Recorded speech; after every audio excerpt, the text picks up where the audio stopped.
আসসালামু আলাইকুম। আমরা চলে এসেছি সংবাদ দিতে দুঃখী 274 নিউজে। চরম উত্তেজনায় কোনো কায়দানে ফেসবুকে ঢোকা অফেলের ছেলে বলেছে ঠান্ডা আনতে, না নিয়ে আসলি ডান্ডা দিয়ে মেরে পোঙা করে দেবে ঠান্ডা। এ ভাইতে আমার জান হয়ে গেছে বরফের চেয়েও ঠান্ডা। তাই এখন আমরা ঠান্ডার খোঁজে চলে যাবো অনেক দূরে, খুঁজে বেড়াচ্ছি ঠান্ডা সেই ভান্ডার যেখানে ঠান্ডা পাওয়া যাবে। সাহারা মরুভূমিতে ঠান্ডা না পাওয়া গেলেও বাংলাদেশে পাওয়া যাচ্ছে ঝোঁঝ ঝাড়ে, তাই আমরা সেই ঠান্ডা খুঁজতে যাবো এখন রাত দিন ভরে। ঠান্ডা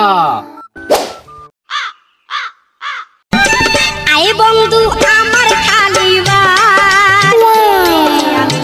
সব দিয়া দিব তোরে রে। এটা মনে হয় নিশ্চয়ই ঠান্ডার গর্ত।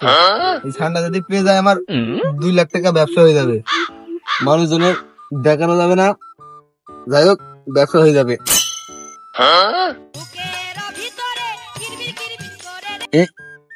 ঠান্ডা মনে আছে ভিতরে আছে কি রে পানি জ্ঞানের মধ্যে, যাই হোক হাত ভর দিই খাওয়া পাওয়া শুধু গর্তের মধ্যে হাত দেওয়া, পানি ছাড়া কিছু নেমে ঠান্ডা বানতে আসছি। গর্তের মধ্যে ঠান্ডা না বা আলাস ওই মরুভূমিতে খুঁজে দেখি।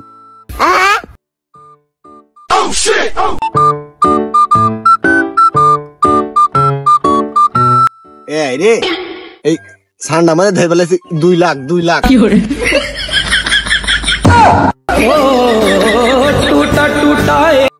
ও ভাই তুমি ভুল করছো, আমি ওই ঠান্ডা না, আমি মানুষ, আমি ওই সাংবাদিক, আমি আপনার ওই ইন্টারভিউ নেওয়ার জন্য আইলাম ঠান্ডার ব্যাপারে। ওই ঠান্ডার খোঁজে আসিলাম, ওই ঠান্ডার ওই সাংবাদিক একই, ওই ঠান্ডা যে পরিমাণ ভাইরাল না আসছে তার চেয়ে ওই সাংবাদিক বেশি ভাইরাল করে দিয়েছে। ওই সাংবাদিক ঝরে দাঁড়ে এসব শান্তি নেই। ওই বলছি ঠান্ডা আমাদের সাথে তুলনা করেন না। ঠান্ডা আমি জানি ওই সারা মরুভূমি, ওই বড় বড় মরুভূমিতে থাকে। এই ঝড়ের মধ্যে আবার কোন ঠান্ডা থাকে, ও জাত কে আলাদা। ঠান্ডার মতনই আরেক জাত আছে, ওই জাতের নাম হলো কেলো জাত। ওই ঝড়ে ঝাড়ে থাকে, ও আবার হাঁস মুরগি খাওয়া জম, ওদের ধরতে পারি, ওর মার্কেট আবার বেশি। ও ভাই ওই ঠান্ডার ওই জাতটার নামটা একটু বললি ভালো হইতো। এই আমার দর্শকরা ওয়েট রয়েছে, ওই ঠান্ডার খোঁজে আমি আইছি, ও ঠান্ডা তার পাচ্ছি না। ভাই ওই ঠান্ডার নাম শুনবেন, ওর নাম হলো কেলো জাত গুই সাপ। ও তুমি কি কইলে ভাই? ওই গুই সাপ তো সেই ওই গর্তের মধ্যে থাকে, ও কি বালির মধ্যে থাকে?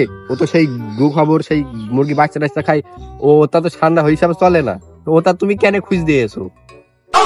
ভাই ওই মরুভূমিতে যাওয়ার মতন আমার কোনো কায়দাই নেই। ওই বাড়ির পাশে যে বাঁশঝাড় গেত্ত আছে, এর মধ্যে যে গুইসাপ পাই, ওই গুইসাপ আবার মেলাটাকে বিক্রি হয়, আবার ওই ওর গোশ খুব ভাল লাগে ভাই খাতি। তাহলে আপনি বলতে চাচ্ছেন ভাই ওই ঠান্ডার বিপরীত যে ঠান্ডাটা, সেটা আমি গুইসাপ, আর ওই গুইসাপই আপনারা বেছে বেছে মানুষই খাচ্ছে, আর মানুষও পাগল যে আপনাদের গুইসাপ ঠান্ডা বেশি খাচ্ছে। ওর সাইডে ঠ্যাং, ইরো সাইডে ঠ্যাং, ইর একটা লাজ, ওর একটা লাজ, এই বাল বুঝেই মন গেছে ঠান্ডা। ওইটাই তো বড় ভুল ভাই মানসির। ওই ঠান্ডা মনে করে গুয়ের সাপ খেয়ে ফেলছে, ওই ওকেরই তো মানুষ পাগল। তা ভাই আপনি তো বুঝলেন বাড়ির পাশের গ্যাতই ওই গুই সাপ খুঁজছেন, তো ঠান্ডা থাকে সেই মরুভূমির মধ্যে। তা আপনার এই মরুভূমির মধ্যে, এই যে এত বড় মরুভূমির কোনো শেষ নেই, এই মরুভূমির মধ্যে কটা ওই গুই সাপ পেয়েছেন আর কত টাকার ব্যবসা করেছেন আমাদের একটু জানান। ভাই ওই আপনি জানলেন না তো, ওই আপনার গলার ওই ভয়েসটা বড়, ওই ঠান্ডা শুনে দৌড় মারবেন। ওই ঠান্ডা আমি ধরবনি, ধরে আপনার কাছে ফোন দেবনি, ওই আপনি এসে ওই ছবি তুলে তারপর নিউজ করেন। ওই যে ভাই ঠান্ডা দৌড়চ্ছে, আমার আর দাঁড়ানোর কোনো কায়দা নেই, ঠান্ডা ধরতে হবে, দৌড় মারলাম ভাই। কাগজের ফুলে কভু ভ্রমর আসে না।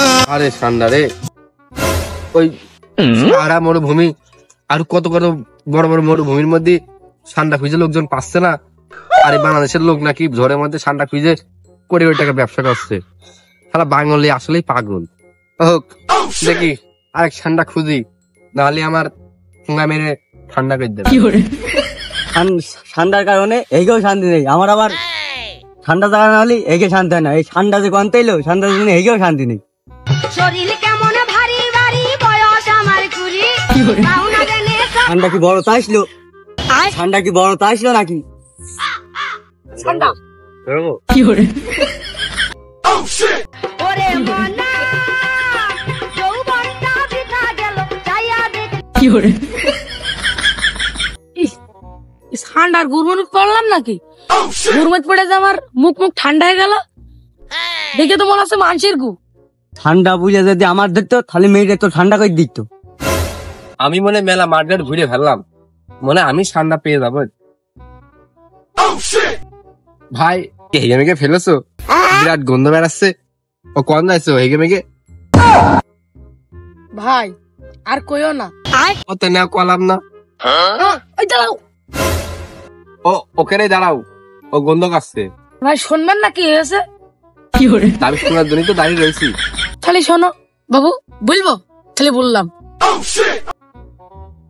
ও তুমি বলবা না নে, তোমার কখন তো জিজ্ঞেস করছি যে তোমার গন্ধ কাটছে কি, তুমি বলছো না? কি হয়েছে কি তাড়াতাড়ি বলো দিনি।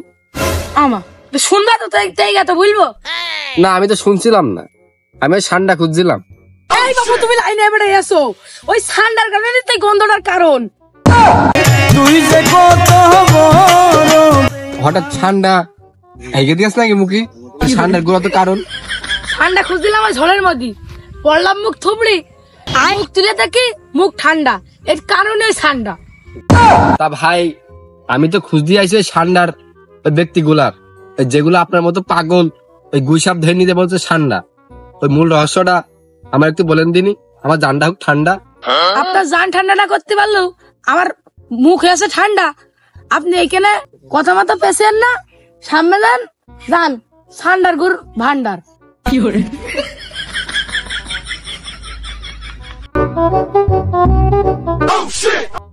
এই নিশ্চয় মানে ঠান্ডা পাইছি। ঠান্ডার যে জায়গায় বেশি গোশ থাকে ওই গোশটা মানে পাতলা পরিস্থিতি নরম নরম লাগছে।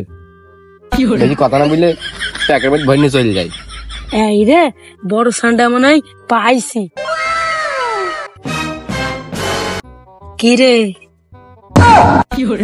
ওই আমি মনে করি শুয়ে রয়েছে মাটিতে, ঠান্ডার উপরে পা তুল দিছি। তা তুমি এই শুয়ে রয়েছ কি জন্য? ঠান্ডা পাওয়ার জন্য ঠান্ডা হয়ে শুয়ে রয়েছি। কি কইরে বুঝাবো?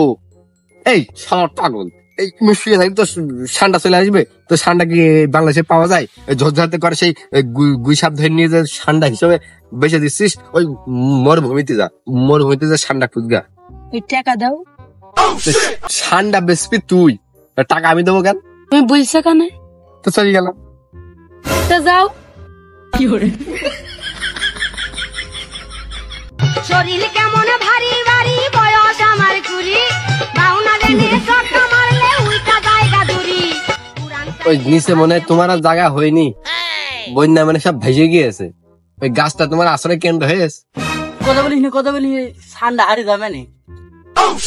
আবার সেই ঠান্ডা কথা বেশি বলছি না। ওই এটা একটা নিউজ দাও। তা তুমি বাবা ওই ব্যাগটা ঘাড়ে করে ওই বিয়ারের এক ভঙ্গি নিয়ে এই গহীন জঙ্গলে মরুভূমির পাশে বিয়ারের মতো করে কি করছো? ওই ঠান্ডা ও প্রাণের দামরা রে,